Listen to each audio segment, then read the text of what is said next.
એવી ઘટનાઓ ઘણી વખત બને છે કે બાગ બગીચામાં કે જાહેર રોડ ઉપર નાના બાળકોને લલચાવીને કેટલાક લોકો લઈ જાય છે અને આસપાસના લોકો જોતા રહે છે, કંઈ કરતા નથી હોતા। ત્યારે સુરતની પાલ પોલીસે લોકોમાં જાગૃતિ લાવવા માટે એક વિશેષ પ્રયોગ હાથ ધર્યો હતો। એક શોર્ટ ફિલ્મ બનાવી પોલીસે દર્શાવ્યું છે કે કેવી રીતે લોકોની હાજરી હોવા છતાં ગુનેગારો બાળકોને ફોસલાવી પોતાની સાથે લઈ જાય છે અને લોકો મુખ પ્રેક્ષક બની રહે છે। પોલીસનું કહેવું છે કે આવી ઘટના ધ્યાને આવે તો રિએક્ટ કરો અને નજીકના પોલીસ સ્ટેશનનો સંપર્ક કરો જેથી બાળ તસ્કરીને અટકાવી શકાય।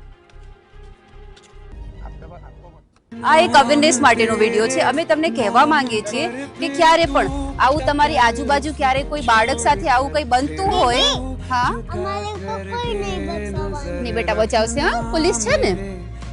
જેમ આ બાળકીને અત્યારે તમે જોયું કે એને કોઈ લઈ જઈ રહ્યું છે છતાં કોઈ આજુબાજુ જોવે છે અને કંઈ રિએક્શન નથી આપતા।